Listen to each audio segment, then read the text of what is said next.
Hey gang, AV here. Welcome to my review of the G.I. Joe 25th anniversary Cobra Android Trooper, codenamed the Cobra Bat. Here he is in the packaging. As you can see, it's retro styling with the original artwork there on the left-hand side. It says Hasbro down there in the classic logo they used to have back in the day. There is a cross-sell for the comic book series. And he is a blister card, so you can see in the bubble the figure and the accessories that he comes with. Here it is on the back, which is again retro styled, just like it was back in the day. Very reminiscent of the cards that we used to get on the vintage figures. Here's the cross sell for all the other figures that had been released in the 25th line up to that point, or at least a lot of them. I shouldn't say all of them. It's definitely not all of them. There were several others besides these. And then there's a file card, which we'll have a closer look at in just 1 second. Because I already have the figure opened, here is the file card. And if you'd like to read it, feel free to pause the video and do so now.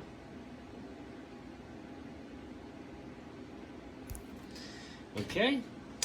And here is the figure itself. Now, right off the bat, I will say that this is the first modern version of the Bat that they came out with. There were actually, I think, 7 different versions of the modern Bat.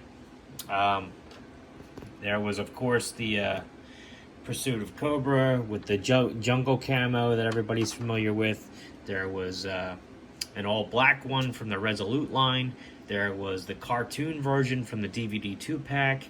There was the Hall of Fame version. There are several different versions of this particular character out there. And at one point, if you're interested, I will do a comparison video so I can show them all off and give you little pointers so that you can tell which ones are which if you happen to come across them loose. So anyway, just let me know in the comment section if you want me to make that kind of video. I didn't want to waste too much airtime by showing the same figure several different times unless you guys were interested. So let me know. We'll go over his accessories first. Here is his figure stand. As you can see, it's got the Cobra emblem there. It has a single foot peg. Later versions would have 2. Code name is the Cobra Bat, B-A-T. Copyright information there at the bottom. And that's it for that. I like figure stands. I'm glad that they come with the figure. Here is a pistol that he comes with.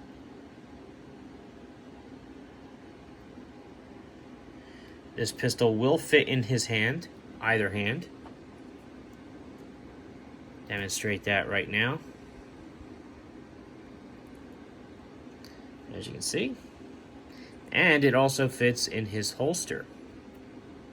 If you'll remember, the vintage Bat did actually have a pistol holstered on his left hip. So, there you go. While I'm holding the figure, well, no, let me finish the the accessories first. I always try to jump the gun. I need to be a little bit more disciplined with these things. Anyway, here's his backpack, which is how he stores his extra arm attachments. You may notice that the modern ones only have 2 pegs in the top, whereas the vintage ones had 3. It is still possible to have the figure with all of his accessories loaded on him, and I will demonstrate that right now, just because. So if you plug that into his back, obviously you can fit 2 of the attachments onto his back, onto the backpack itself. If you take one of his hands off and put an attachment on, for example, you can put the extra hand in this cavity here and then plug it onto his back, allowing you to put the other 2 attachments in the backpack. So pretty cool. I mean, it's not ideal. I loved having all 3 attachments available right there on the top, but it is what it is. I guess they couldn't do it because of the size differences and whatnot. But anyhow,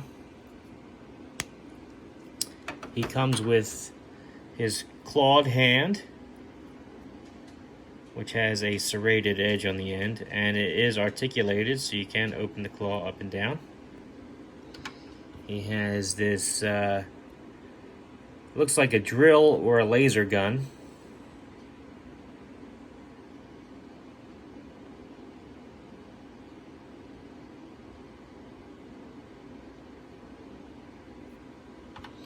And he has a flamethrower.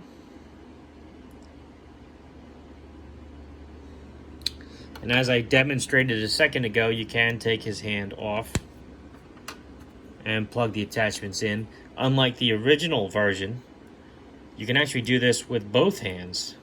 So you can actually remove both hands and give him arm weapons on both arms, which is very cool. That was a missed opportunity from the original figure, but it's one that I'm happy to see that they learned their lesson on. So anyway, this is the figure itself. Definitely inspired by the original version of this figure, of this character. Excellent paint and sculpt on this guy. He is my personal favorite army builder from the G.I. Joe line. I actively hunted these guys down when they came out, and even after the fact until they became a little too expensive to do it reasonably. It's worth mentioning too that the chest plate does come off on certain versions. However, I'm not sure if it's meant to come off on this particular one.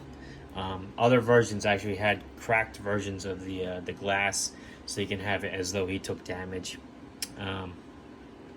Same with the head. The head is meant to pop off so that you can actually replace it with a battle-damaged head on other versions, just not this one. So anyway, great-looking figure. Great-looking figure. Let's go over his articulation. His head's on a ball joint, does a full 360. Does not really look up much, but can not really down either because of the shape of the skull and the neck it's attached to.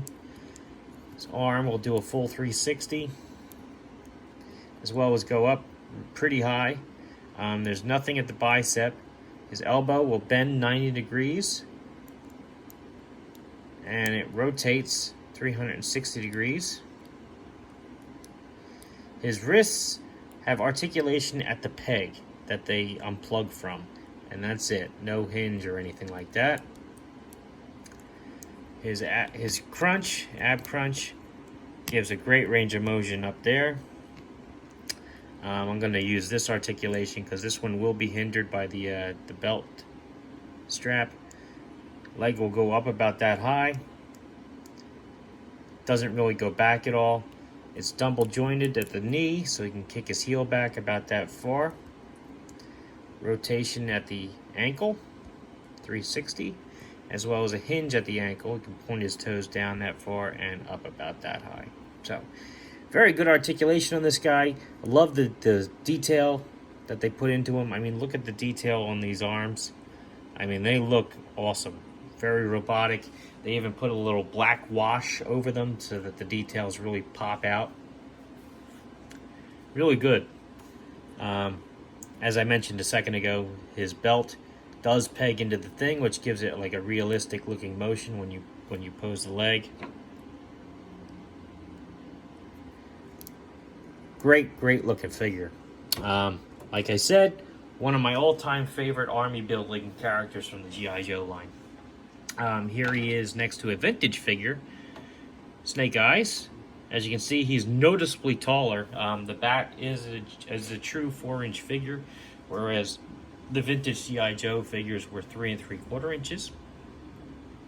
Same can be said for Star Wars figures, both vintage and vintage collection, the modern versions. They are 3 3/4 inches, whereas the modern Joes were closer to 4. Here is the true 4-inch figure, the Boss Fight Studio Night Blank that I use for size comparison. As you can see, they are very close, if not the same height. And here he is next to a Marvel Universe Captain America, who is a little bit taller than 4 inches because he's Captain America. All in all, fantastic figure. Like I said, one of my all-time favorites from any line, frankly. I love the detail of him. I love the accessories he comes with. I actively used to army build these guys. I love them. Absolutely love them. If you like this video, check out my channel. If you like what you see there, then please subscribe. And as always, thanks for watching.